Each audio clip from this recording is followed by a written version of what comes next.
عباده اصطفى وسلام على عباده الذين اصطفى أما بعد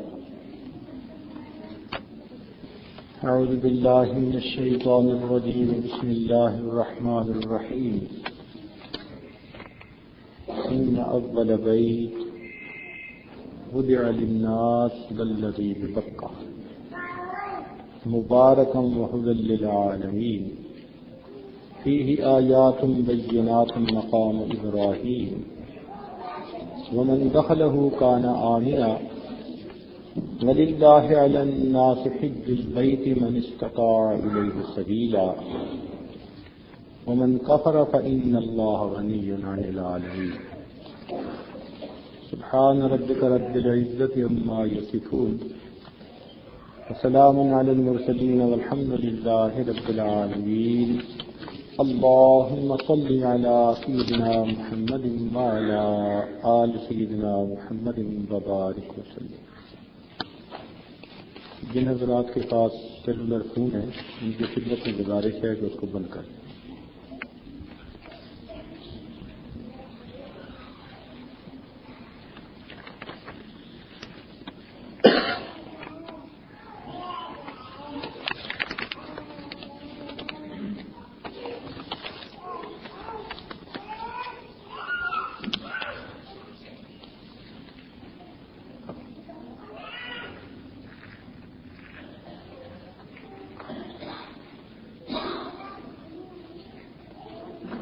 آج کی یہ محفل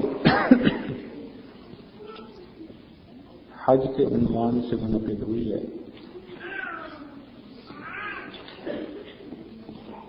یہ ارکان اسلام میں سے ایک عظیم الشان رکن ہے.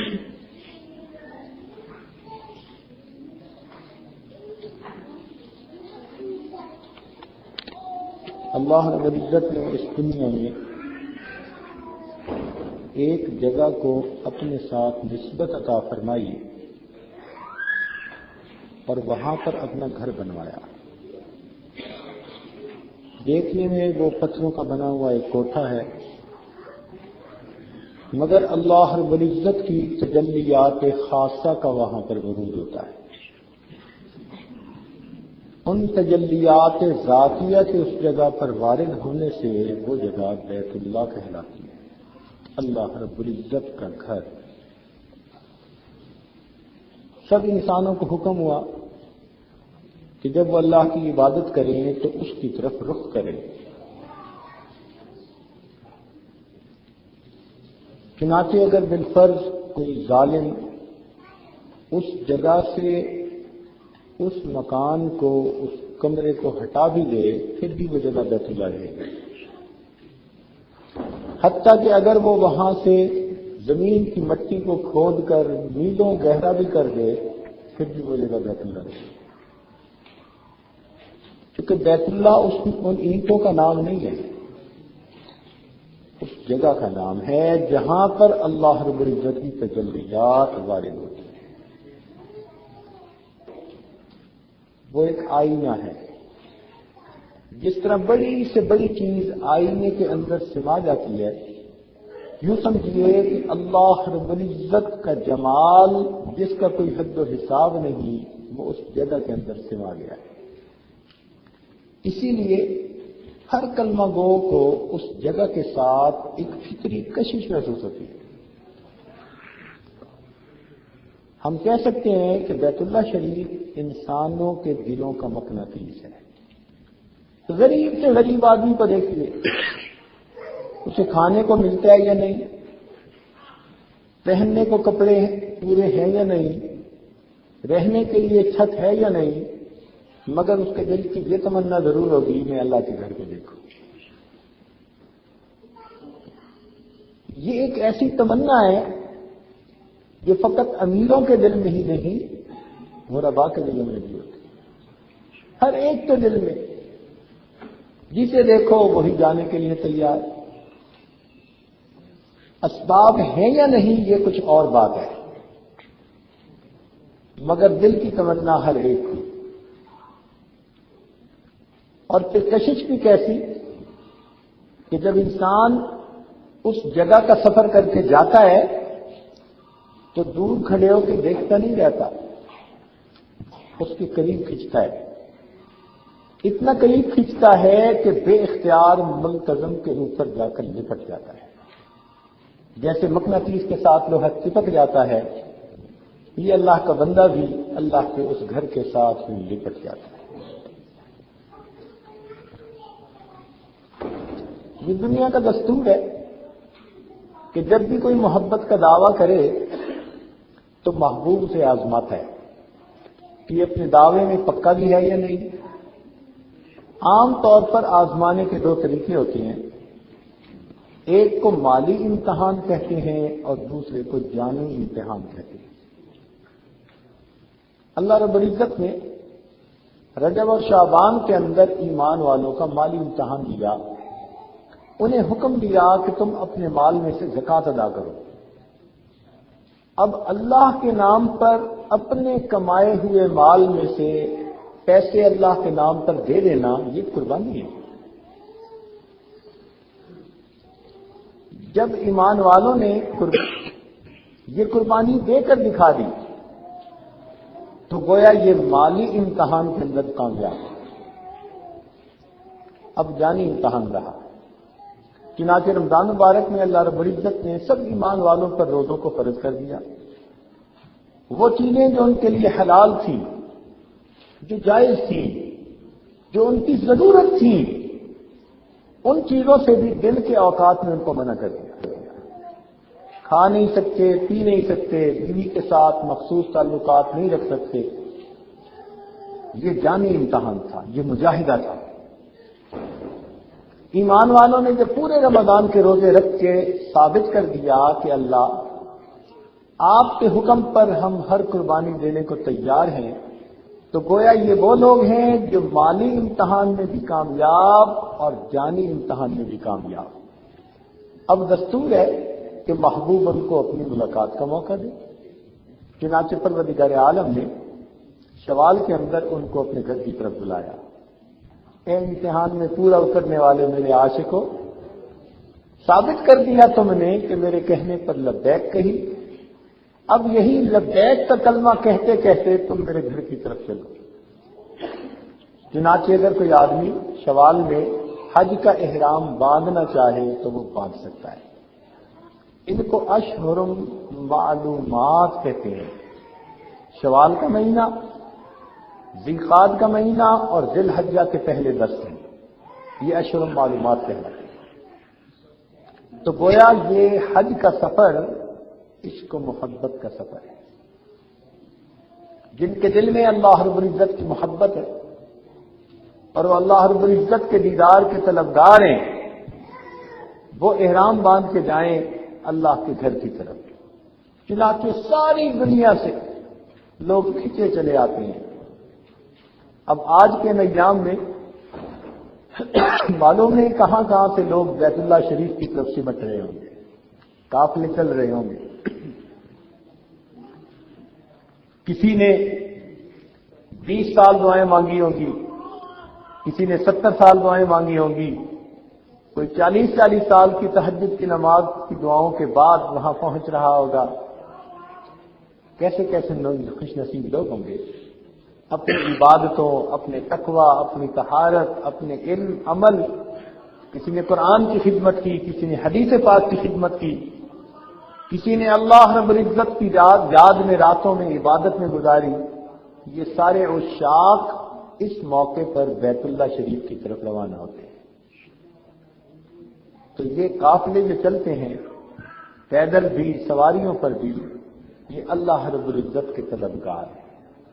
چنانچہ یوں سمجھیے کہ رمضان میں مجاہدہ تھا، اب ذی الحجہ میں مشاہدہ ہے۔ مجاہدے کے بعد مشاہدہ ہوتا ہے۔ چنانچہ مشاہدے کے لیے اللہ رب العزت نے اپنے بندوں کو اپنی طرف بلا لیا۔ یہ حج 9 ہجری کے اندر فرض ہوا۔ جب پہلے سال فرض ہوا تو نبی علیہ الصلوۃ والسلام نے حضرت ابوبکر صدیق رضی اللہ تعالیٰ عنہ کو قافلے کا سردار بنا کر اور 300 صحابہ ان کے ہمراہ حج کے لیے بھیجے. یہ سیدنا صدیق اکبر رضی اللہ عنہ کو اعزاز ملا کہ نبی علیہ الصلوۃ والسلام نے ان کو امیر حج بنا کر بھیجا. 300 صحابہ ساتھ ہیں. جب یہ قافلہ روانہ ہو گیا تو بعد میں سورہ برات کی ابتدائی آیتیں اتر آئیں. تو نبی علیہ الصلوۃ والسلام نے حضرت علی رضی اللہ تعالیٰ عنہ کو پیچھے سے بھیجا کہ آپ بھی جائیں, حج میں شامل ہو جائیں اسی قافلے کے ساتھ, اور ان کو میرا خاص پیغام پہنچا دیں. اس پیغام میں 4 باتیں تھیں, جن میں سے ایک بات یہ تھی کہ کوئی مشرک آج کے بعد حدود حرم میں داخل نہیں ہو سکے گا. قرآنی فیصلہ آ گیا تھا انما المشرکون نجس, یہ مشرک لوگ نجس ہیں. اب دیکھیے یہاں سے 2 باتیں معلوم ہوئی. ایک بات تو یہ معلوم ہوئی کہ جن کے اندر نجاست تھی, کفر کی, شرک کی, ان کو تو منع کر دیا گیا, اور جن کے اندر ایمان کا نور تھا ان کو حج کا حکم دے دیا گیا. تو معلوم ہوا کہ صدیق اکبر رضی اللہ عنہ کے دل میں ایمان کا نور تھا, اس لیے نبی علیہ السلام نے ان کو خود حاجیوں کے قافلے کا سردار بنا کر بھیجا.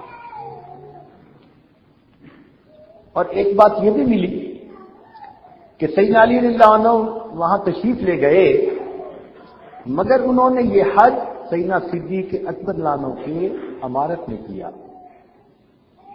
امیر سیدنا صدیق اکبر ہے.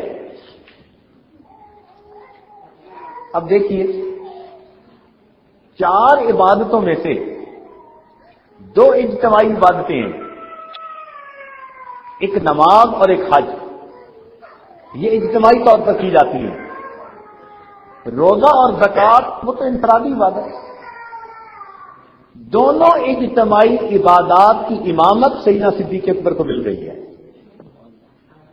نبی علیہ السلام خود ان کو امیر حج بنا کر بھیج رہے ہیں, اور نبی علیہ السلام خود اپنی حیات مبارکہ میں ان کو اپنے مصلی پر امام بنا رہے ہیں.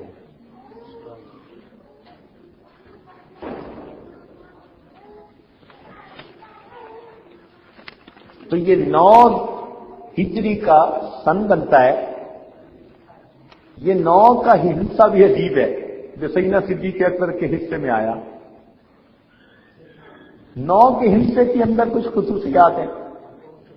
مثال کے طور پر جن کو 9 کا پہاڑا آتا ہے نا, وہ اگر دیکھیں 9 کو 2 سے ضرب دیں تو 18 بنتا ہے, لیکن 18 کے 2 ڈیجٹ ہیں, ایک 1 اور 8. ان کو جمع کریں تو کیا بنتا ہے؟ 9 بنا. 9 کو 3 سے ضرب دیں تو کیا بنا؟ 27. اور 2 اور 7 کو جمع کریں تو کیا بنا؟ 9 کو 4 سے ضرب دیں تو کیا بنا؟ 36. اور 6 اور 3 کو جمع کریں تو کیا بنا؟ اور اگر 9 کو 5 سے ضرب دیں تو کیا بنا؟ اور 5 اور 4 کو جمع کریں تو کیا بنا؟ اگر 9 اور 6 کو ضرب دیں تو کیا بنا؟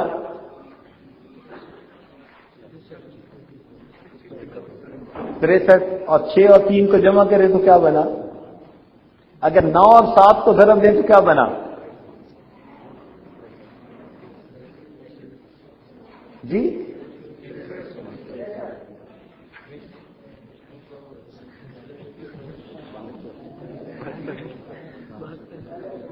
تو کتنے بنا؟ پھر اس کو جمع کریں 2 اور 9 7 کو, اور اگر 9 اور 8 کو ضرب دیں تو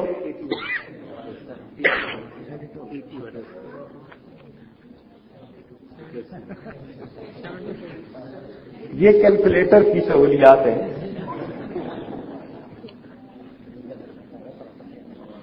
کہ 9 کا ہندسہ 9 کا پہاڑا بھی نہیں آتا.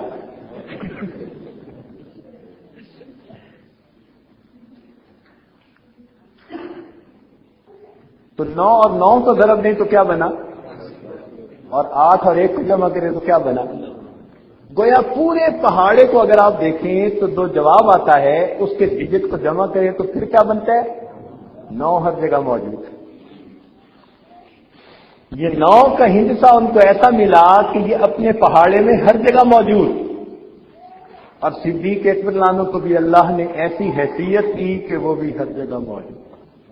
بدر کے غازیوں میں دیکھو تو صدیق اکبر موجود، احد کے زخمیوں میں دیکھو تو صدیق اکبر موجود، خندق کے میدان میں دیکھو تو صدیق اکبر موجود، بیعت رضوان کے موقع پہ دیکھو تو صدیق اکبر موجود، ہجرت کے سفر میں دیکھو تو صدیق اکبر موجود، اگر اللہ کے راستے میں خرچ کرنے والوں کو دیکھو تو صدیق اکبر موجود، اگر نبی علیہ الصلوۃ والسلام کے پہرے داروں میں دیکھو تو صدیق اکبر موجود، اگر اللہ کے راستے میں اپنے جان اللہ کے راستے میں اپنے مال کو قربان کرنے والوں میں دیکھو تو صدیق اکبر موجود، اور اگر نبی علیہ الصلوۃ والسلام کے یاروں میں دیکھو تو صدیق اکبر موجود، اگر جن کو عشرہ مبشرہ جنت کی بشارتیں ملی ان میں دیکھو تو صدیق اکبر موجود، اگر خلفائے راشدین میں دیکھو تو صدیق اکبر موجود، اور اگر گنبد خضرا کے مکینوں میں دیکھو تو صدیق اکبر موجود۔ اللہ رب العزت نے ان کو مقام ہی ایسا دیا، بالکل نبی علیہ السلام کے ساتھ ساتھ ان کو معیت کبریٰ حاصل تھی، وہ ثانی اثنین میں سے تھے۔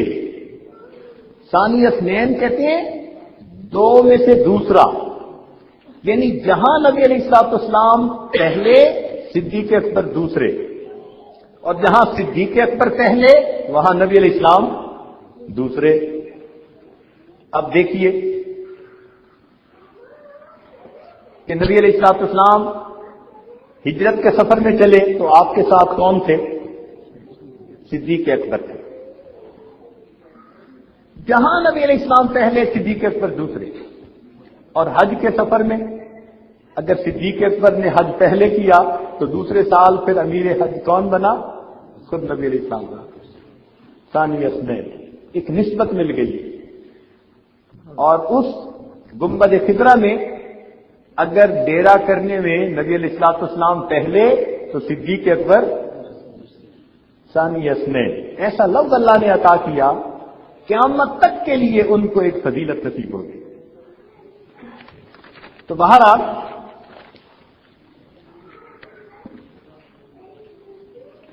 سفر حج میں مشقت اور تکلیف کا ہونا ضروری۔ ہمارے بعض دوست یہ تصور کرتے ہیں کہ یہ سفر ایسا ہو جیسے دنیا والے کوئی ٹور کر کے آ جاتے ہیں، جب ذہن میں یہ لے کے جاتے ہیں تو وہاں انہیں کوئی 15 منٹ آدھا گھنٹہ انتظار کرنا پڑ جائے تو پھر چیخنے لگ جاتے ہیں۔ تو حج پہ جانے والے دوست یہ سوچ کر جائیں یہ مشقت کا سفر ہے، یہ ناز نخرے کا سفر نہیں، محبوبانہ سفر کرنے کی ضرورت نہیں، یہ تو محب بن کر سفر کرنا ہے۔ تو اب دیکھیے سفر تو ہے محب بن کر کرنے کا، اور ہم چاہتے ہیں محبوب بن کے سفر کرنے کا، ہر چیز سہولت ہو، ہر جگہ ہمارا استقبال ہو، ہر جگہ ہماری خواہش کے مطابق کام ہو، ہماری مرضی چلے۔ تو محب بن کے سفر کرنا ہے، محبوب بن کے سفر کرنے کی اجازت نہیں ہے۔ اس لیے کہ حج کا فلسفہ ہی یہی ہے، یہ عشق کا سفر ہے، محبت کا سفر ہے۔ جو محبوب بننے کی کوشش کرے گا وہ گھر میں ہی بیٹھا رہے گا۔ توفیق ملے گی اس کو جو عشق کے ساتھ محبت کے ساتھ سفر کرنا چاہے۔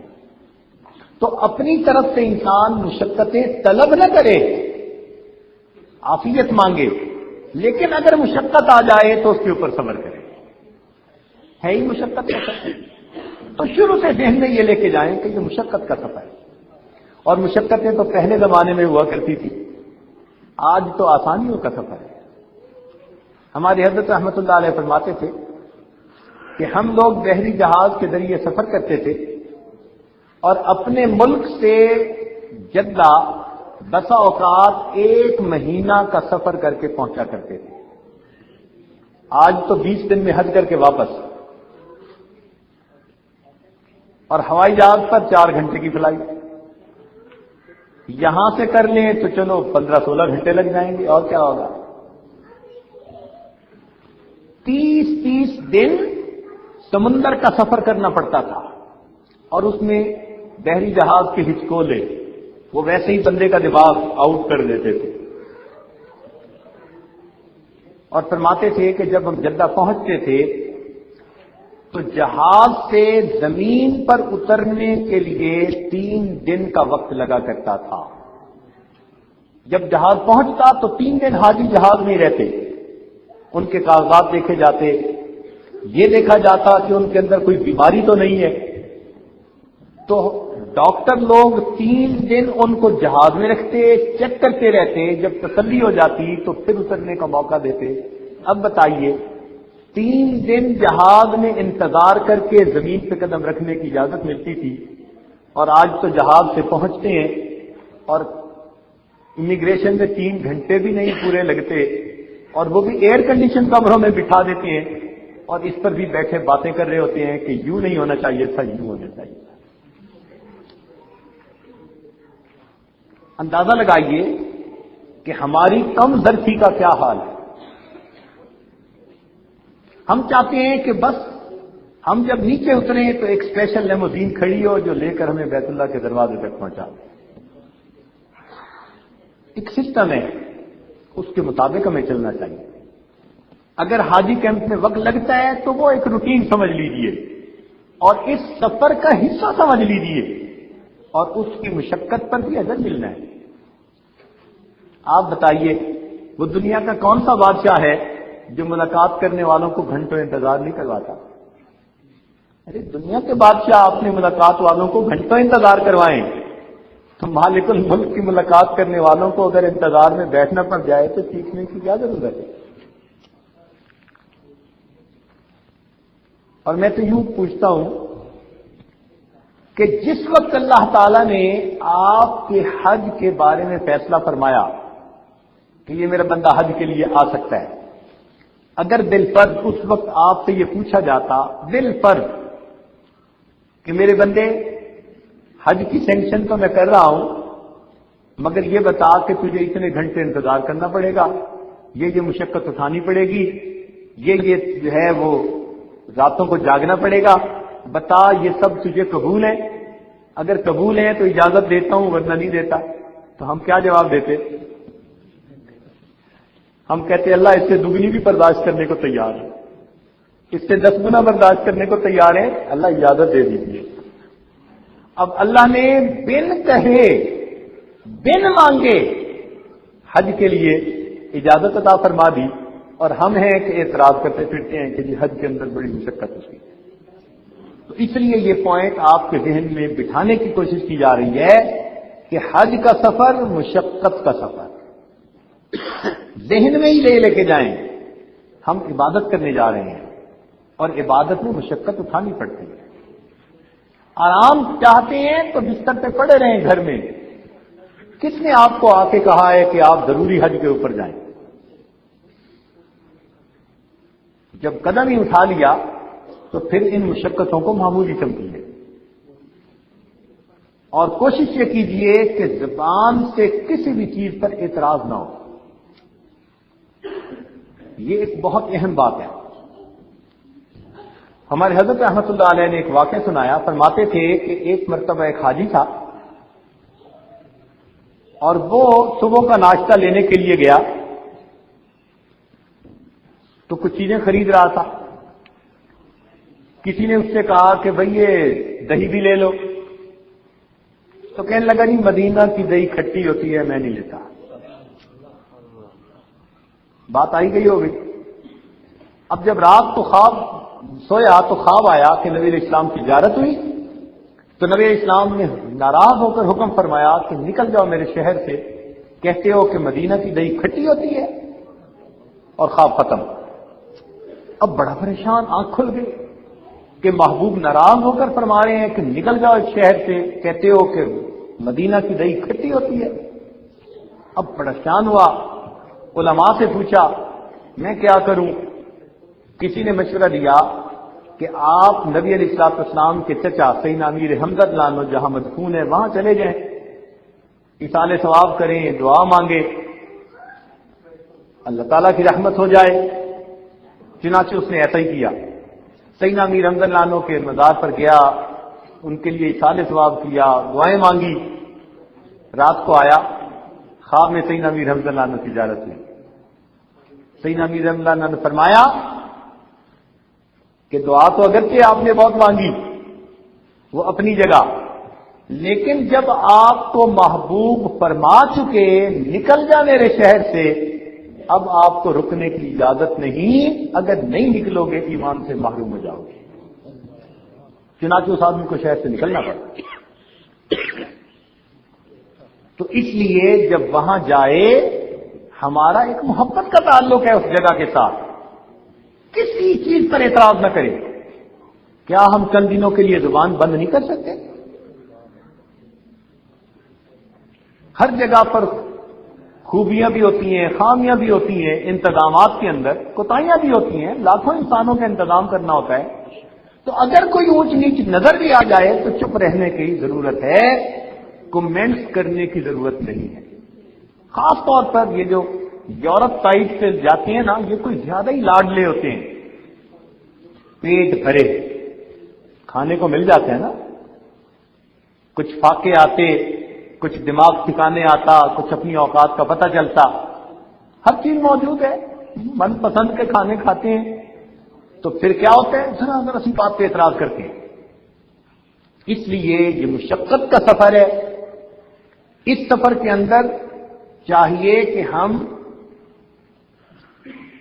کسی چیز پر اعتراض نہ کریں، اللہ رب العزت کا احسان مانیں کہ پروردگار عالم نے ہم جیسے گنہگاروں کو اس جگہ کے دیدار کی سعادت نصیب فرما دی۔ کتنے تہجد گزار دنیا میں ایسے تھے، بڑے بڑے اولیاء ایسے گزرے، دعائیں کرتے رہے ساری زندگی، مگر ان کو اس جگہ پر حاضری کی سعادت نصیب نہ ہو سکی۔ تو اس لیے اس سفر کے اندر مشقت کا ہونا ضروری، اور ویسے اگر صاحب دل بندہ ہونا تو یہ مشقتیں اس وقت تک ہیں جب تک وہاں پہنچتے نہیں۔ جب وہاں پہنچ جائے نا اور بیت اللہ کا دیدار کر لیں تو سب مشقتیں ختم ہو جاتی ہیں۔ بیت اللہ شریف کے اندر کچھ کشش ایسی ہے کہ اس کو دیکھ کر انسان کو تکلیف نہیں محسوس ہوتی۔ جیسے ماں کی گود میں پہنچ کے بچے کو سکون ملتا ہے، ایسے ہی بیت اللہ شریف کو دیکھ کر مومن کو سکون مل جاتا ہے۔ بلکہ حضرت اکبر ثانی رحمۃ اللہ نے ایک جگہ لکھا کہ جیسے جنتی جنت میں پہنچ کے پرسکون ہو جاتے ہیں، جو کامل ایمان والے ہوتے ہیں وہ بیت اللہ شریف کو دیکھ کر ایسے پرسکون ہو جاتے ہیں، اور ان کی کیفیت ہوتی ہے الحمدللہ الذی اذھب عنا الحزن ان ربنا لغفور شکور الذی احلنا دار المقامہ من فضلہ لا یمسنا فیہا نصب ولا یمسنا فیہا نصب۔ سب تکلیفیں پہلے کی بات، وہاں پہنچ کے تکلیفیں ختم۔ اس کی کشش ایسی ہے، انجذاب ایسا ہے۔ ایک تیسری بات ذہن میں یہ رکھنے کی ہے کہ اخلاص تو ہر عبادت میں ہونا چاہیے۔ مخلصین لہ الدین کا حکم ہے، لیکن حج کے اس عمل میں زیادہ اخلاص کی ضرورت ہے۔ اخلاص تو ہر عبادت میں ہونا چاہیے، لیکن حج کے عمل میں اخلاص کی زیادہ ضرورت ہے۔ وہ کیوں کہ یہ عمل زندگی میں صرف ایک بار کرتے ہیں۔ اگر نماز ایک اخلاص کے بغیر پڑھی تو چلو دوسری میں اخلاص مل جائے گا، ایک رمضان بغیر اخلاص کے گزرا تو چلو آئندہ رمضان گزر جائے گا، لیکن حج تو ہے ہی ایک۔ تو جب ہے ہی ایک تو پھر اس عمل میں کتنی احتیاط اور کتنے اخلاص کو رکھنے کی ضرورت ہے۔ زندگی میں ایک مرتبہ موقع ملتا ہے کتنے لوگوں کو، اس لیے اس عمل میں بہت زیادہ اخلاص کی ضرورت ہے۔ حج کی لڑائی مشہور ہوتی ہے، بھائی بھائی لڑتے ہیں، دوست دوست لڑتے ہیں، میاں بیوی لڑتے ہیں. یہ سفر ایسا ساتھ مل کے کرتے ہیں نا سفر. ایک چاہتا ہے کہ میری مانی جائے، دوسرا چاہتا ہے کہ میری مانی جائے، اور منوانے کی عادت ہوتی ہے، ماننے کی تو ہوتی نہیں، اس لیے پھر ٹکراؤ ہوتا ہے. تو حج کی لڑائیوں کی وجہ سے حج کا عمل ہی کئی مرتبہ انسان کا نامقبول ہو جاتا ہے. اس لیے یہ ذہن میں لے کے جائیں کہ ہمیں فرما دیا فلا رفث ولا فسوق ولا جدال فی الحج. تو اس لیے کسی سے بحث مباحثے کی ضرورت نہیں، کسی کے ساتھ جھگڑے کی ضرورت نہیں. کمپرومائز کرنے کی کوشش کریں انتظامی معاملات میں. یہ ضروری نہیں کہ اگر ہم بس میں بیٹھیں تو اچھی سیٹ ہو، کمرے میں ہو تو سب سے بہتر بستر ہو. انتظامی معاملات میں اگر ہمارے دوسرے ساتھیوں کو ہم سے بہتر کوئی چیز مل گئی تو یہ ہماری خوش نصیبی، ہم ان کو موقع دیں. جھگڑے کب ہوتے ہیں؟ جب انسان خود فائدہ لینے کی کوشش کرتا ہے، دوسروں کو نظر انداز کر دیتا ہے. تو اس لیے حج کے سفر میں فسق، رفث اور جدال، ان تینوں سے بہت احتیاط کی ضرورت ہے. اور حج کے سفر میں مال وہ ہو جو 100% حلال ہو. یہ بہت اہم بات ہے. مال وہ ہو جو 100% حلال ہو، تب حج قبول ہوگا. حدیث پاک میں آتا ہے کہ ایک بندہ غلاف کعبہ پکڑ کے دعائیں مانگ رہا ہے، یا اللہ پکار رہا ہے، اور اس کی دعا قبول نہیں ہوتی. کیوں؟ کہ جو اس نے غذا کھائی وہ حرام کی، جو اس کے بدن پہ کپڑا ہے وہ حرام کا ہے. ملبسہ حرام، اس کا لباس ہی حرام کا ہے، اس کی دعا کیسے قبول ہو جائے؟ تو اس لیے حج کے سفر میں صاف مال انسان لے کر جائے اور خرچ کرے. اور اگر کسی کو اپنے مال میں کوئی شک ہے تو علماء سے رابطہ کرے، وہ طریقہ بتا دیں گے کہ کیا صورت ہے کہ انسان حلال مال سے حج کر سکے. مثال کے طور پر ایک بندہ حج کرنا چاہتا ہے اور اس کو اپنے مال پہ شبہ بھی ہے، تو کہا اللہ ان کو جزائے خیر دے، انہوں نے ہر مشکل کا حل نکال دیا. انہوں نے لکھا کہ اگر یہ بندہ کسی سے قرض لے لے اور قرض لے کر قرض کے پیسے سے حج کرے تو یہ 100% حلال کے پیسوں سے حج کیا. اب قرض نے جس پیسے سے بھی ادا کر دیا یہ دوسری بات ہے، حج پکا ہو گیا.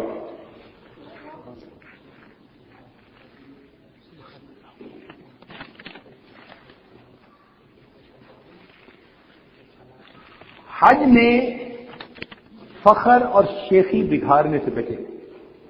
کئی مرتبہ، ایک سے زیادہ مرتبہ حج کرنے کا موقع ملے تو ساتھیوں کے سامنے انسان اس لیے تذکرہ کرتا ہے کہ یہ سمجھ لے میں ہر سال حج کرتا ہوں. نبی اسلام نے فرمایا یہ قرب قیامت کی علامت ہے کہ میری امت کے امراء سیر کرنے کے لیے حج کریں گے، میری امت کے غرباء بھیک مانگنے کے لیے حج کریں گے، اور میری امت کے علماء دوسروں پر اپنا فخر ظاہر کرنے کے لیے حج کریں گے.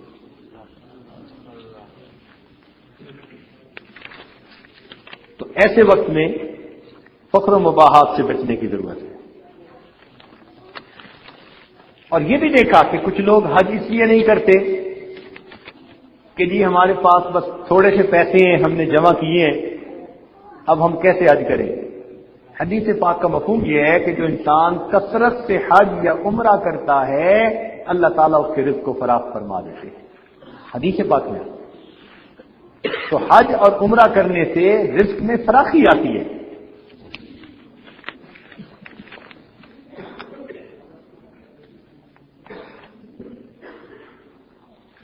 ہر سفر کی ایک منزل ہوتی ہے.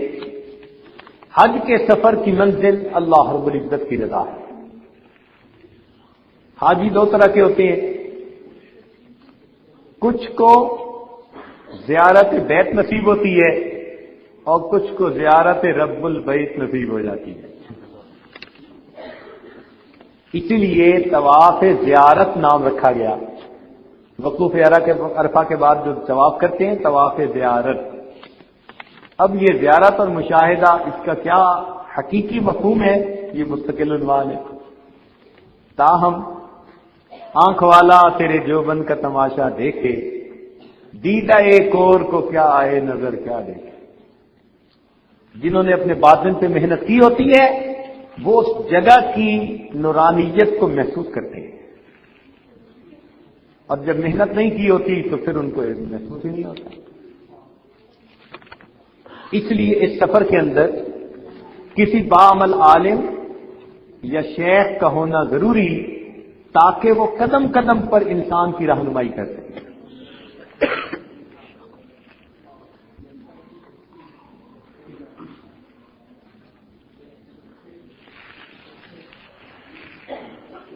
حج کے اس سفر کے اعمال میں عجیب حکمتیں ہیں. کیونکہ یہ عشق و محبت کا سفر ہے، لہذا اس کے اعمال کو اگر آپ دیکھیں تو آپ کو اس میں بھی عشق کی نسبت غالب نظر آئے گی. عاشق کو عام طور پر دیکھا گیا کہ اس کو زیب و زینت سے کوئی سروکار نہیں ہوتا. اس شاخ کو زیب و زینت سے کیا سروکار، سرگرداں پھرتے ہیں، سفر میں ہوتے ہیں، محبوب کے گھر کے چکر لگاتے ہیں.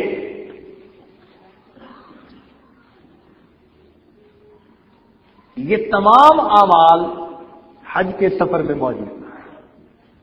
چنانچہ حج پہ جانے والے کو احرام باندھنے کا حکم دیا گیا. سب دے تو زینت اتار دے اور بس چادروں پہ اپنے سطر کو لپیٹے، ننگے سر، بکھرے ہوئے بال، خوشبو لگا نہیں سکتا. اب یہ چل رہا ہے دیوانوں کی طرح. مگر اس شاخ تو آہیں بھرتے ہیں، نعرے مارتے ہیں، تو ان کو بھی کہہ دیا گیا ہاں آپ بھی چلو تو پھر ایک نعرہ بلند کرو. کون سا؟ لبیک اللہم لبیک، حاضر ہوں اللہ میں حاضر ہوں. اب ذرا ان کے معنی پہ غور کیجئے کہ یہ کیسا عجیب فکرہ ہے کہ جس میں انسان بار بار اللہ کو عرض کر رہا ہوتا ہے اے پروردگار میں حاضر ہوں، اے پروردگار میں حاضر ہوں. کاش کہ اس کے معنی کو ہم سمجھتے. ہمارے اسلاف حج کے لیے نکلتے تھے، ایک سفر کرتے تھے، سینکڑوں لوگ ان کی وجہ سے ہدایت پا کے آتے تھے. آج ہم ہدایت کر کے آتے ہیں، خود اپنے آپ کو بدل کے واپس نہیں آتے. جیسے جاتے ہیں ویسے ہی واپس آتے ہیں.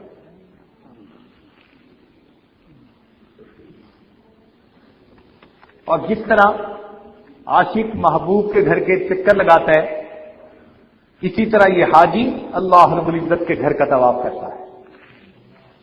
اطوف علی الجدار دیار لیلا وقبل ذل جدار وذل جدارا وما حب الدیار شغفن قلبی ولكن حب من سکن الدیار. طواف کر رہا ہوتا ہے جیسے پروانہ شمع کے گرد. سبحان اللہ.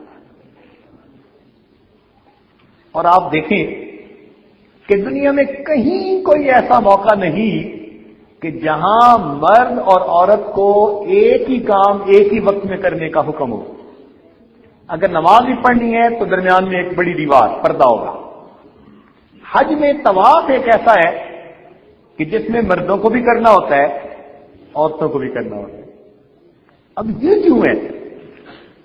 اس کی حکمت علماء نے لکھی کہ رب کریم یہ ثابت کرنا چاہتے تھے یہ میرے وہ بندے ہیں جو میرے عشق و محبت میں اتنا آگے بڑھ چکے کہ اس محبت کی وجہ سے یہ میرے گھر کا طواف کرنے آئے. یہاں پہنچ کر مرد اپنی مردانگی کو بھول گیا، عورت اپنی نسوانگی کو بھول گئی، اور دونوں میری طرف متوجہ ہیں. کسی کو کسی کی طرف التفات نہیں، حتیٰ کہ میاں بیوی کو ایک دوسرے کی طرف رجحان نہیں. میرے یہ بندے دنیا کی جتنی بھی نفسانی محبتیں تھیں ان سب کو ترک کر چکے، میری محبت غالب آ چکی۔ دیکھو یہ ایک وقت میں طواف کر رہے ہیں مگر ایک دوسرے کی طرف مائل ہونے کی بجائے سب رو رہے ہیں، میرے سامنے دعا مانگ رہے ہیں۔ تو اللہ رب العزت نے اس موقع پر ثابت کیا کہ میرے بندوں نے یہاں آ کر ثابت کیا کہ میری محبت تمام محبتوں پر غالب ہے۔ اور واقعی بات ایسی ہے، وہاں تو اللہ کی محبت کا وہ جذبہ ہوتا ہے کہ انسان حیران ہوتا ہے۔ مرد اپنا رو رہے ہیں، دعائیں مانگ رہے ہیں، عورتیں اپنا رو رہی ہیں، دعائیں مانگ رہی ہیں، کسی کو کسی کی خبر نہیں ہوتی۔ ہاں اگر محنت نہ کی ہو اور دل کے اندر فسق بھرا ہو تو پھر بات کچھ اور ہوتی ہے۔ تو یہ محبت کا سفر ہے، اللہ رب العزت کے عشق میں چکر لگاتا ہے انسان۔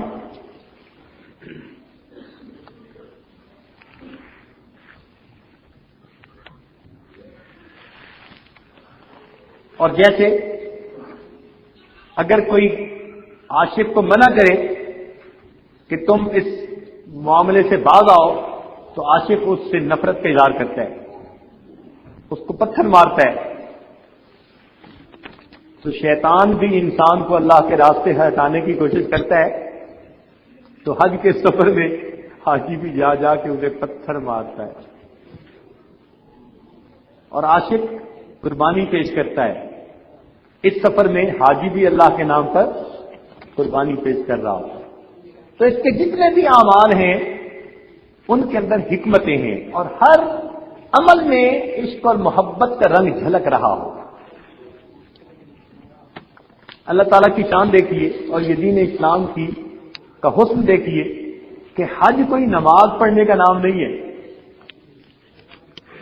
اگر بالفرض 2 رکعت امام کے پیچھے وہاں جا کر پڑھنے کا نام ہوتا تو کتنی مصیبت ہوتی، کتنے بوڑھے ہوتے جو وضو ہی بنا رہے ہوتے اور 2 رکعت پوری ہو چکی ہوتی،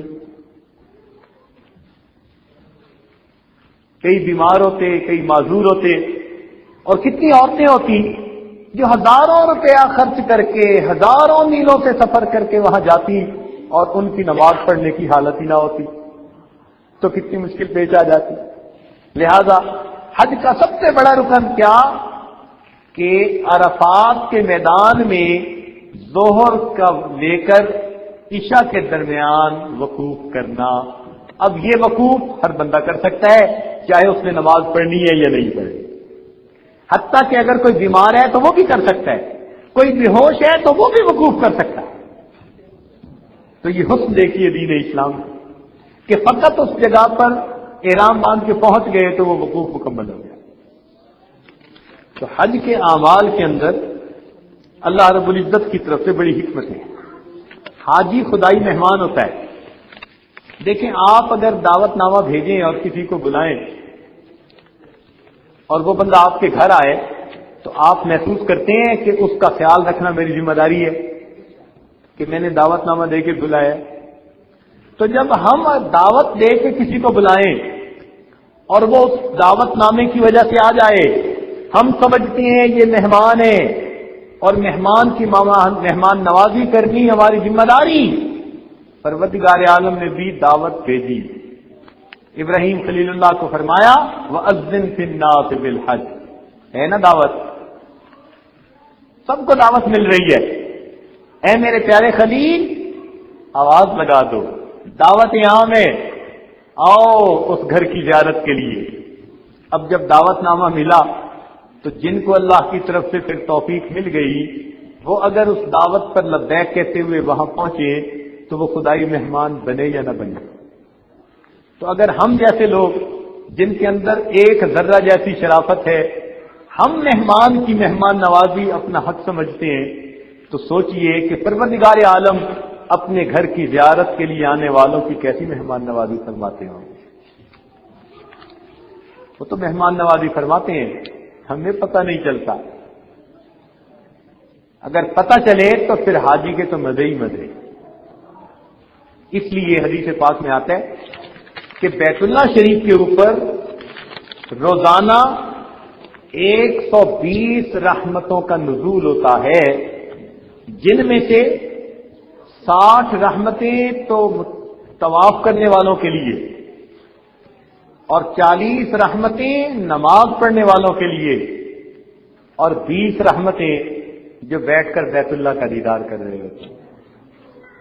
تو بیٹھ کر بیت اللہ کا دیدار کرنے والے بھی رحمت سے محروم نہیں، تو پھر طواف کرنے والوں کو کتنی رحمتیں مل رہی ہوگی۔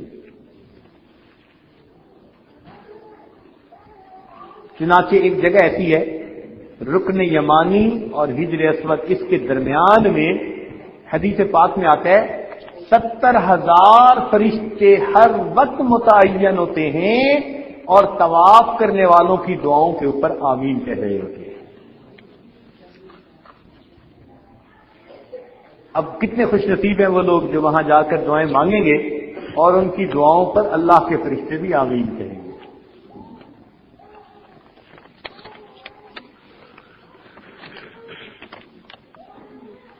مکہ مکرمہ میں جلال کی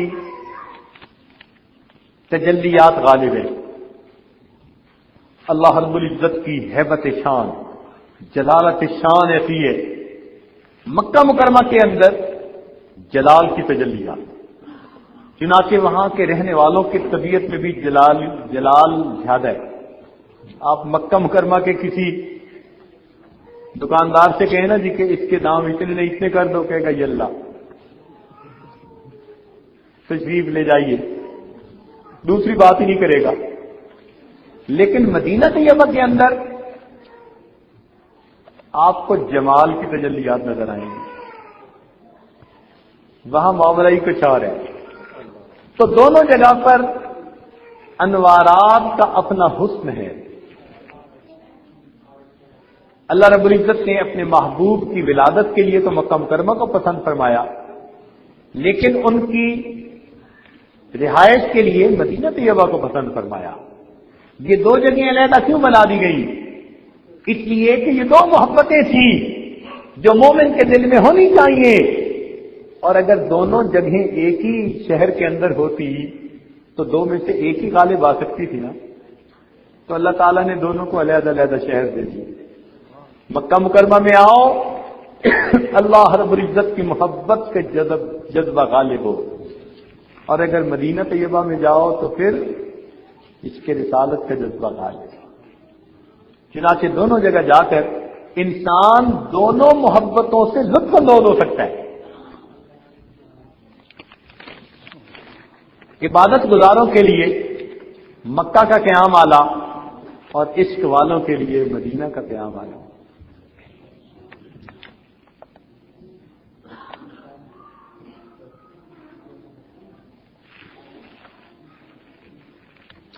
عشق کا یہ سفر مساوات کا سبق دیتا ہے۔ حج کے سفر میں شاہ و گدا سب اکٹھے، دیکھیں دنیا کا امیر ترین انسان ہو وہ بھی احرام کی 2 چادریں، اور غریب ترین انسان ہو تو احرام کی 2 چادریں، تو مساوات عملی سکھائی گئی، خالی باتیں ہی نہیں، مساوات عملی کا درس دیا گیا۔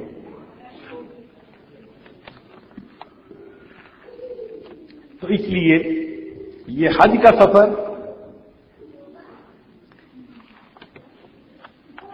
رابطے کا سفر۔ دیکھیں 2 لفظ ہیں، ایک ہے ضابطہ اور ایک ہے رابطہ۔ ضابطے سے بھی ملتا ہے اور رابطے سے بھی ملتا ہے۔ ذرا سمجھنے کی کوشش فرمائیے گا۔ مثال سے ایک مزدور آپ نے گھر بلایا کام کے لیے، اب وہ مزدور سارا دن کام کرتا رہا، تو شام کو آپ نے اس کو 100 روپیہ دے دیا اس کی مزدوری۔ یہ تو ہے ضابطہ، سمجھ گئے؟ یہ کیا ہے؟ ضابطہ۔ اور اگر آپ کو اس مزدور کا کام کرنا پسند آیا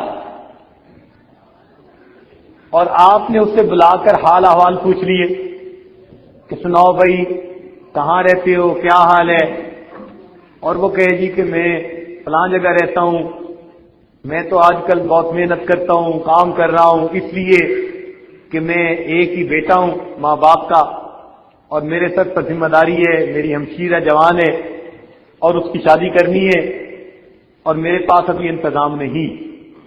اگر وہ یہ ساری بات آپ کو سنا دے اور آپ کے دل میں بات آ جائے تو آپ اس کو ہمشیرہ کی شادی کے لیے 10,000 روپے اٹھا کر دے دیں گے۔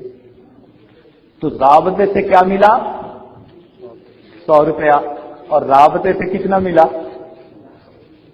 10,000 روپیہ۔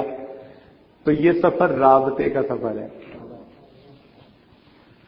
یہ رابطے کا سفر ہے کہ وہاں جانے والے جائیں اور اللہ رب العزت کے ساتھ اپنا رابطہ جوڑیں، اور پھر رابطے میں جو ملتا ہے وہ اپنے اپنے مقدر کے مطابق پائیں۔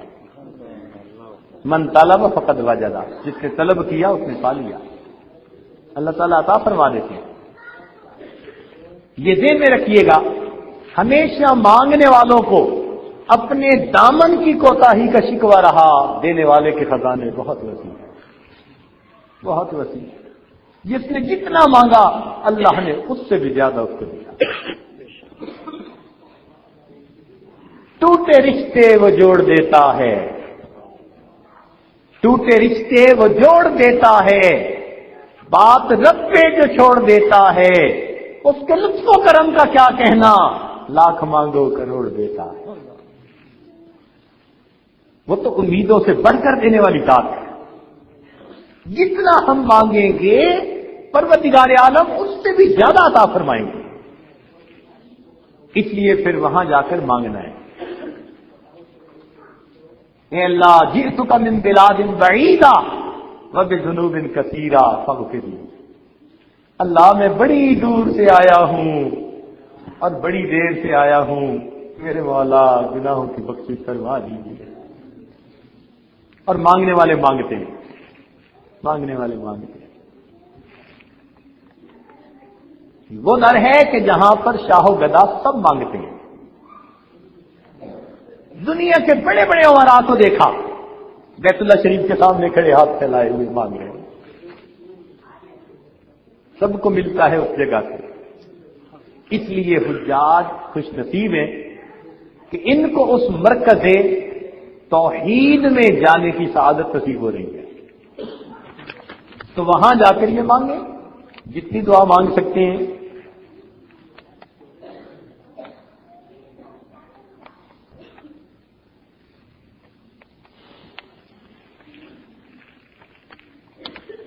وہ عجیب دربار ہے۔ ہمارے حضرت رحمۃ اللہ علیہ نے ایک عجیب بات فرمائی، ذرا دل کے کانوں سے سنیے گا۔ فرمانے لگے کہ ایک حج میں نے ایسے کیا کہ میں بیت اللہ شریف کے سامنے بیٹھتا اور قرآن مجید کی تلاوت کرتا، ایک آیت پڑھتا، اور وہ آیت اگر بشارت کے متعلق ہے تو جنت کی دعائیں مانگتا، اور اگر خوف سے متعلق ہے تو جہنم سے پناہ مانگتا۔ فرماتی ہیں ہر آیت پڑھ کر دعا مانگتا، اس طرح ایک ایک آیت پڑھتے پڑھتے میں نے پورے قرآن پاک کو مکمل کیا۔ اللہ والوں نے ایسے بھی وقت گزارے، مانگنے والوں نے اس دربار سے یوں بھی مانگا، ایک ایک آیت پڑھتے گئے، ہر آیت پر دعا مانگتے مانگتے بالآخر قرآن پاک کا مکمل کرنا۔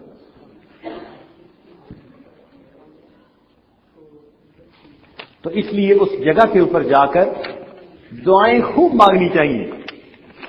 فقہاء نے لکھا ہے کہ حرم شریف میں اندرون حرم اور مینا عرفات ملا کر 17 مقامات ایسے ہیں جو قبولیت دعا کے مقامات ہیں، 17 مقامات۔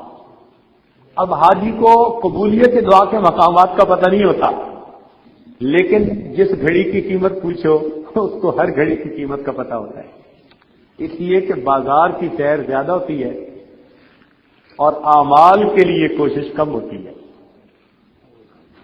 تو ابھی سے یہ مسائل سیکھ کے جائیے کہ وہاں پر کن کن مقامات پر دعائیں قبول ہوتی ہیں، اور ان مقامات پر پہنچ کر دعائیں مانگنے کی کوشش کیجیے۔ ایک ایک جگہ پر دعائیں مانگیے، کیا معلوم کس جگہ کا کیا ہوا سجدہ میرے مالک کو پسند آ جائے.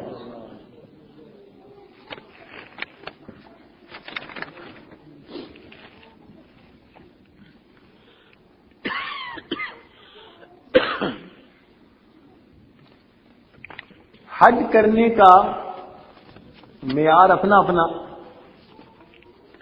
ہم لوگوں کا حج ایک عام آدمی کا حج اور اللہ والوں کا حج معارف بھرا حج. چنانچہ ابراہیم ادم رحمۃ اللہ علیہ کھڑے تھے. کسی نے پوچھا کہاں جا رہے ہیں؟ فرمانے لگے حج کے لیے. اس نے کہا حج کے لیے تو سواری کی ضرورت ہوتی ہے، تو آپ کے پاس تو سواری کوئی نہیں.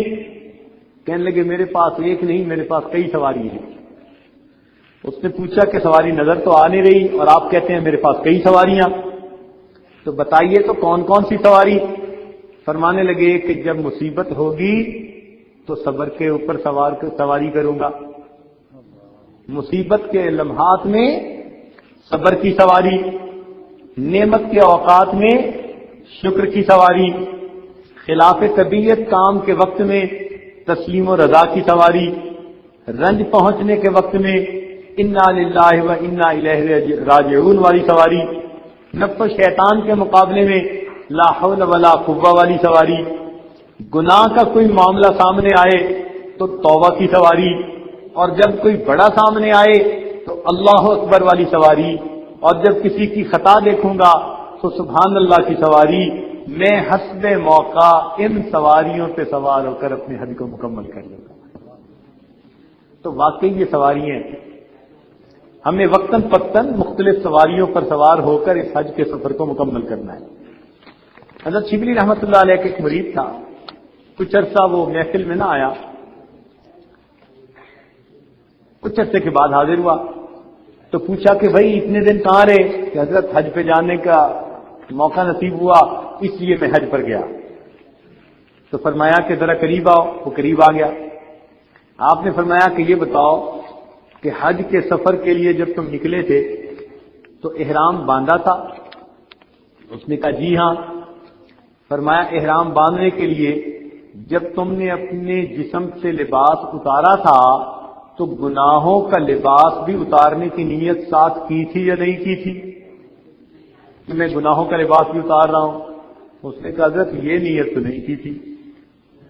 فرمایا اچھا یہ بتاؤ کہ جب تم نے لبیک کہا تھا، تلبیہ پڑھا، تو کیا تم نے اپنے آپ کو 100% سر کے بالوں سے لے کر پاؤں کے ناخنوں تک اللہ کے حضور پیش کرنے کی نیت کی تھی یا نہیں کی تھی؟ حضرت یہ نیت تو نہیں کی تھی.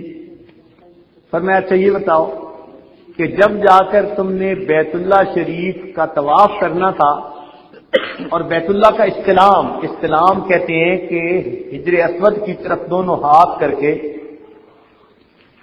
پھر ان کا بوسہ لینا، اگر بوسہ ویسے نہ لے سکے تو اس کو استلام کہتے ہیں.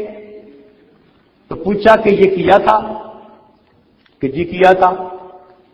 تو فرمایا کہ تمہیں یہ اس وقت احساس تھا کہ تم اللہ رب العزت کے دائیں ہاتھ کے ساتھ مسافہ کر رہے ہو؟ کیونکہ حدیث پاک میں آتا ہے کہ کی جو حجر اسود ہے وہ یمین اللہ کا دایاں ہاتھ ہے دنیا میں. کہ تمہیں یہ کیفیت تھی؟ اس نے کہا یہ کیفیت تو نہیں تھی. فرمایا اچھا ملتزم سے لپٹے تھے؟ جی. تو ملتزم سے لپٹتے ہوئے محبوب کے ساتھ جیسے گلے ملتا ہے تو انسان کو سکون ملتا ہے، یہ کیفیت ہوئی تھی؟ کہ یہ کیفیت تو نہیں ہوئی تھی. اچھا باب کعبہ کے سامنے سے گزرے تھے؟ ہاں. تو جیسے ایک فقیر کسی بڑے شہنشاہ کے دروازے کے سامنے جاتا ہے تو ندا دیتا ہے، تم نے اس کیفیت کے ساتھ اس مالک کو پکارا تھا؟ کہ اس کیفیت کے ساتھ تو نہیں پکارا تھا. اچھا یہ بتاؤ کہ تم وقوف عرفہ کے وقت حاضر ہوئے تھے؟ کہ جی میں حاضر تو ہوا تھا. کہ اچھا یہ بتاؤ کہ اس وقوف عرفہ کے وقت میں تم نے اللہ رب العزت کے سامنے اپنے سب چھوٹے بڑے گناہوں سے سچی توبہ کرنے کی نیت کر لی تھی؟ کہا جی ایسے نیت تو نہیں کی تھی. اچھا یہ بتاؤ کہ جب تم نے رمی جمار کی تھی تو شیطان کے ساتھ ہمیشہ کے لیے قلبی دشمنی رکھنے کا عہد کیا تھا؟ یہ تو نہیں کیا تھا۔ اچھا، جب تم نے قربانی کی تھی تو تم نے اپنے نفس کی خواہشات پہ بھی چھری پھیری تھی یا نہیں پھیری تھی؟ حضرت چھری تو نہیں پھیری تھی، قربانی دی تھی۔ اچھا، جب تم نے طواف زیارت کیا تھا تو تمہیں پھر اپنے محبوب کی زیارت بھی نصیب ہوئی تھی کہ نہیں ہوئی؟ حضرت وہ زیارت تو نصیب نہیں ہوئی تھی۔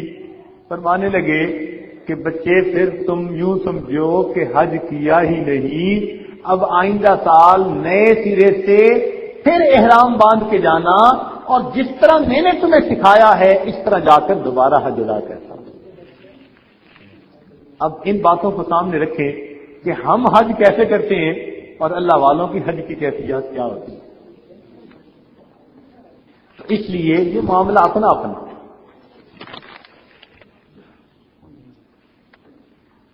قبولیت حج کی علاماتیں اچھی طرح سے سن لیجئے۔ قبولیت حج کی علامات ہیں۔ ہمارے مشائخ نے لکھا کہ پہلی علامت تو یہ ہے کہ جس انسان کا حج قبول ہو جاتا ہے اس کی دلیل یہ کہ وہ جب وہاں سے واپس آتا ہے تو اس کی تمنا ہوتی ہے میں پھر حج کرنے جاؤں گا۔ کتابوں میں لکھا، حضرت غسانی رحمۃ اللہ علیہ نے یہ بات لکھی کہ قبولیت حج کی علامات میں سے ایک علامت یہ کہ حاجی جب واپس آتا ہے تو اس جذبے کے ساتھ کہ میں ایک مرتبہ پھر حج کروں گا۔ ایک بار دیکھا ہے اور دوسری بار دیکھنے کی تڑپ ہے۔ اور کئی ایسے ہوتے ہیں جو کانوں کو ہاتھ لگاتے آتے ہیں، توبہ توبہ، ایسے بھی تو ہوتے ہیں نا۔ تو جو اس طرح توبہ توبہ کرتے آئے سمجھ لو کہ خالی آئے، حج قبول کوئی نہیں ہوئی۔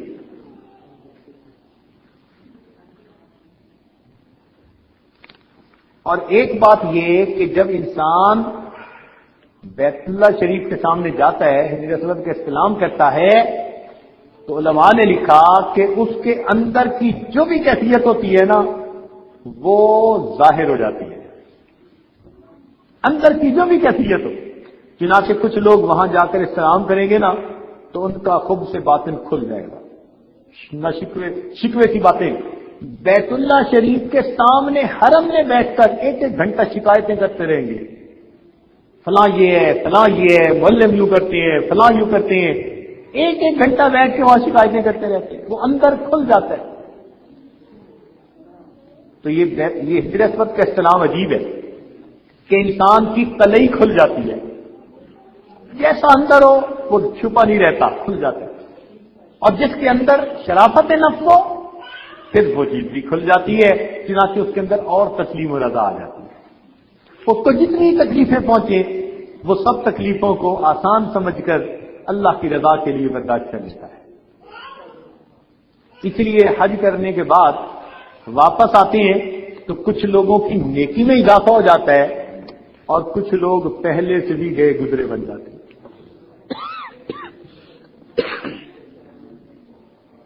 وہ ایک دکاندار تھا، ایک آدمی لینے کے لیے آیا، پھر لیے بغیر واپس جانے لگا تو اس دکاندار کی ایک چیز کم ہو گئی۔ اس نے کہا حاجی صاحب ذرا بتائیں یہ چیز ہے تو یہ آپ اس کے پیسے دے کے جائیں۔ تو واقعی وہ چیز اس کے پاس تھی، انہوں نے پیسے لے لیے، مگر اس بندے کو حیرانی بڑی ہوئی، اس نے کیسے پہچان لیا کہ میں نے حج بھی کیا ہوا ہے؟ تو اس نے کہا کہ یہ تو بتاؤ تمہیں یہ کیسے پتا چلا؟ کہنے لگا اتنی جرات کا کام دوسرا بندہ نہیں کر سکتا۔ تو کئی ایسے ہوتے ہیں جو حج کرنے کے بعد سنور جاتے ہیں اور کئی ہوتے ہیں جو الٹا بگڑ جاتے ہیں۔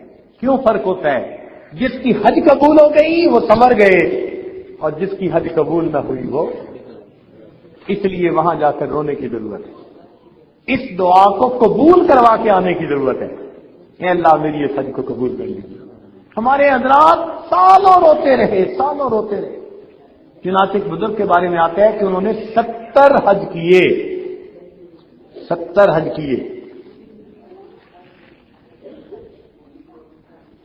جب آخری مرتبہ کا حج کرنے لگے تو بیٹا ساتھ تھا، احرام باندھا، احرام باندھ کر تلبیہ پڑھا، لبیک اللہم لبیک۔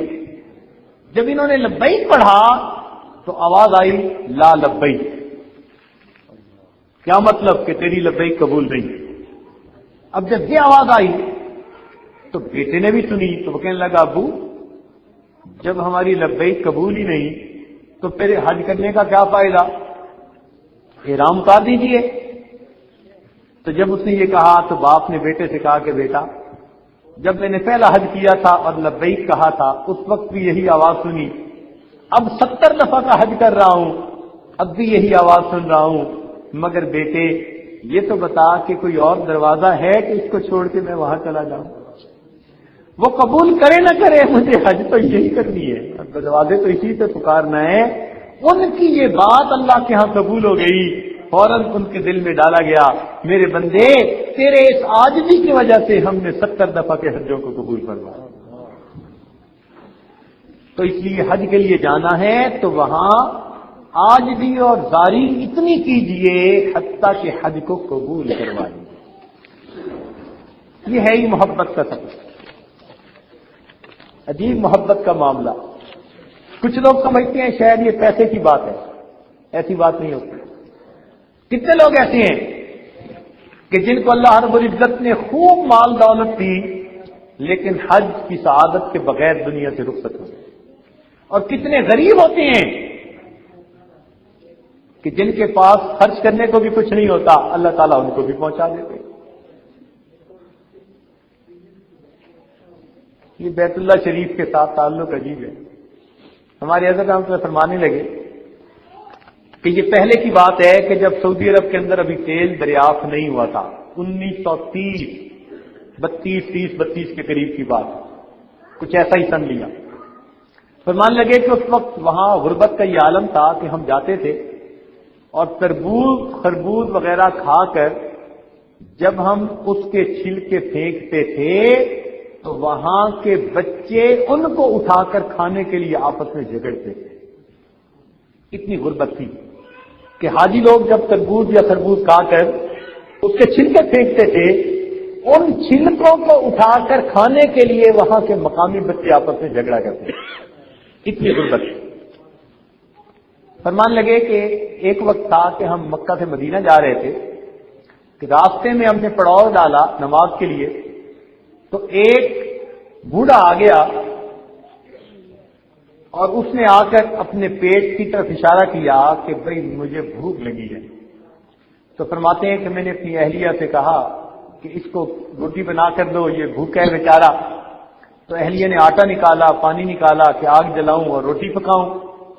تو جب اس بوڑھے نے دیکھا تو اس نے اجازت مانگی اور آگے بڑھا اور اس نے ایک گلاس لیا پیالہ، اور پیالے کے اندر اس نے کچا آٹا ڈالا اور اس کے اندر پانی ملا لیا اور کچے آٹے کو گھول کے اس نے پیا اور کہنے لگا کہ اتنی بھوک تھی انتڑیاں اندر کاٹ رہی تھی، اب میں نے کچا آٹا پی لیا، اب میں روٹی کے لیے انتظار کر سکتا ہوں۔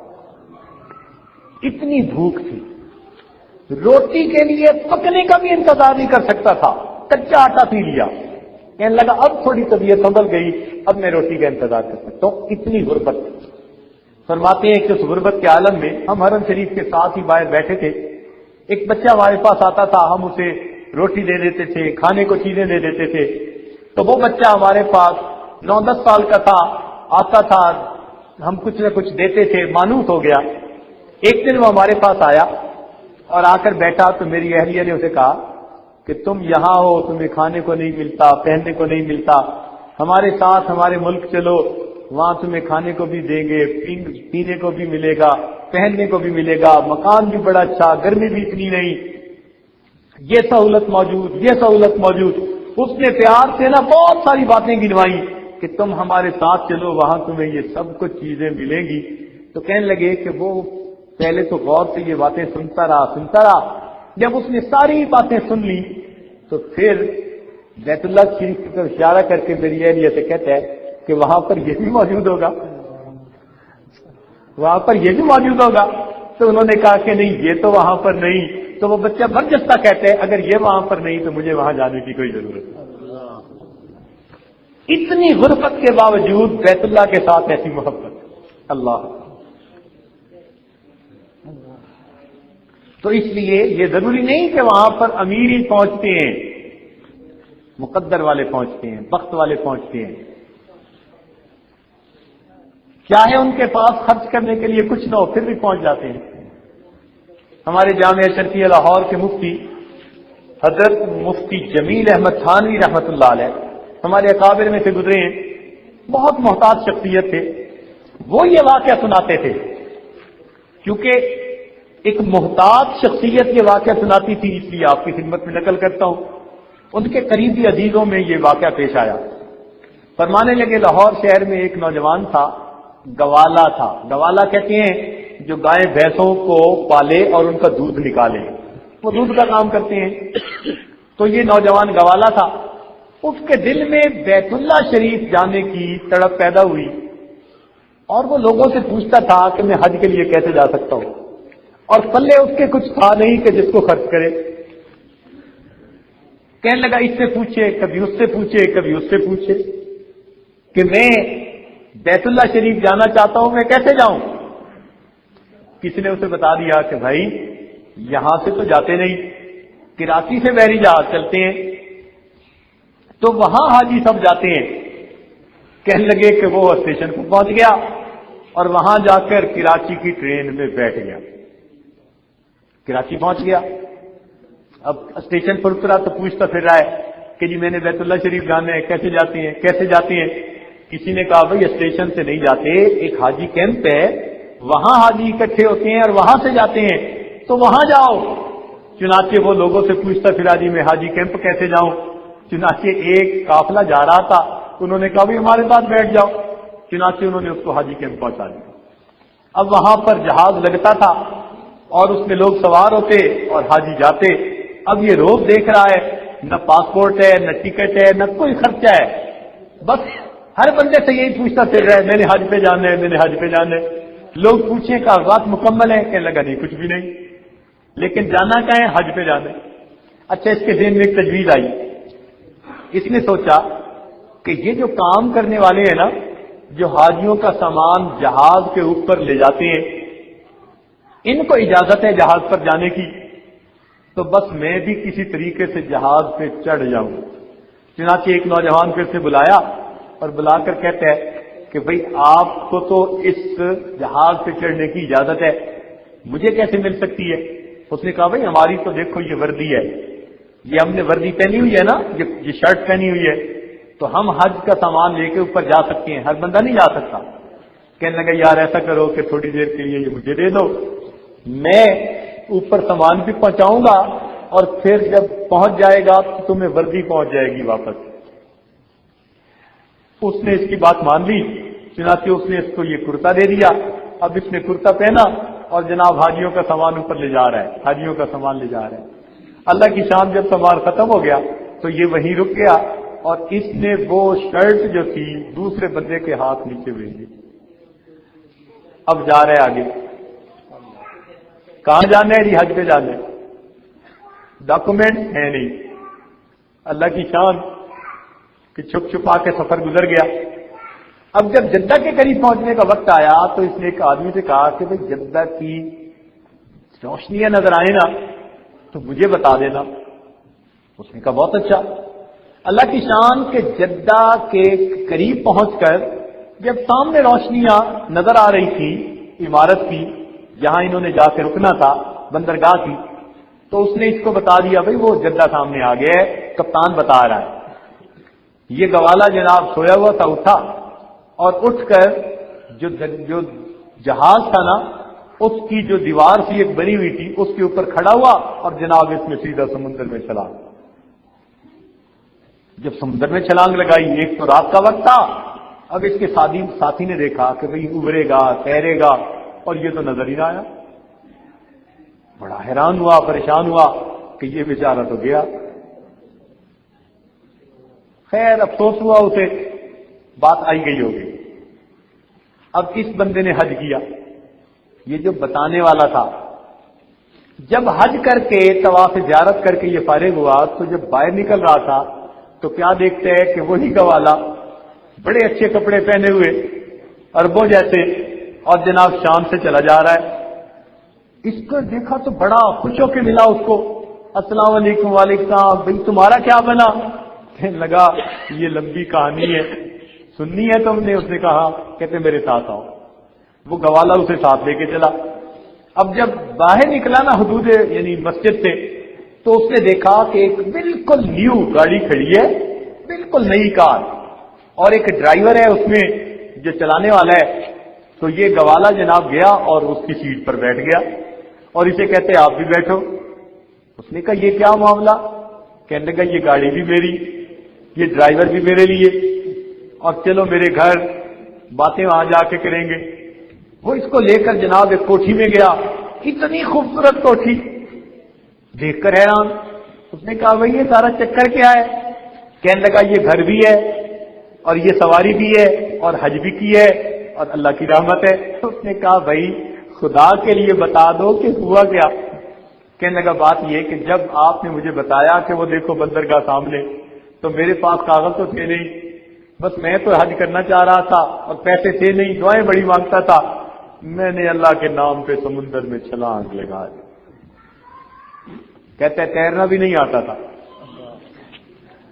اب کیا؟ اب میں اندر ہی اندر ہاتھ مارے جا رہا ہوں، کبھی ڈبکی لیتا ہوں، کبھی اوپر تیرتا ہوں، کرتے کراتے کہنے لگا کہ بس ڈوبتے ڈوبتے میں بچا اور بالآخر میں سمندر کے کنارے پہنچ گیا۔ اب جب وہاں پہنچا تو پیٹ میں پانی بھی پڑا ہوا ہے اور نیند بے ہوشی کی سی حالت ہے، اور میں تو باہر اس کے نکل کے نا خشکی کے اوپر میں لیٹ گیا۔ کچھ دیر میں پڑا رہا بے ہوشی کی سی حالت میں۔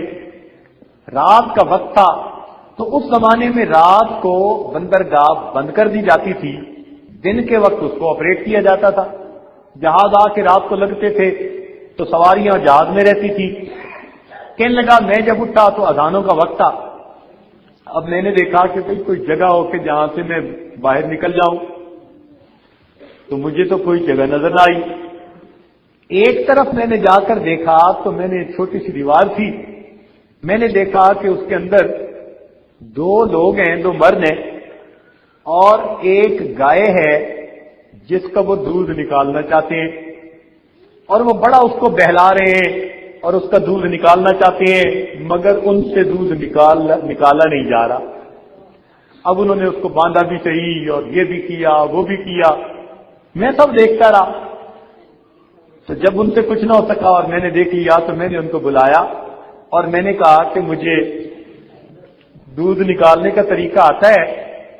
اشاروں سے کہا، زبان تو جانتا نہیں تھا، اگر مجھے موقع دو تو میں نکال دیتا ہوں۔ کہنے لگا وہ بھی تنگ تھے کہ گائے کا دودھ نکل نہیں رہا تھا۔ انہوں نے کہا اچھا پھر تمہیں ہم ادھر بلاتے ہیں۔ اللہ کی شان کہ وہ کوٹھی تھی جو بندرگاہ کا انچارج تھا اس کی، اور اس کی بیوی اپنے بچوں کو گائے کا دودھ پلاتی تھی، اور بچے تو سب کو عزیز ہوتے ہیں۔ اس نے اسپیشل گائے چاہیے پالی ہوئی تھی، لیکن اس گائے کا دودھ نکالنے کا طریقہ نہیں آتا تھا کسی کو۔ تو تھوڑا بہت دوڑتے تھے اور گائے ہل جاتی تھی، ہٹ جاتی تھی، اور دودھ پورا بھی نہیں ہوتا تھا، تو بڑے تنگ ہوتے تھے۔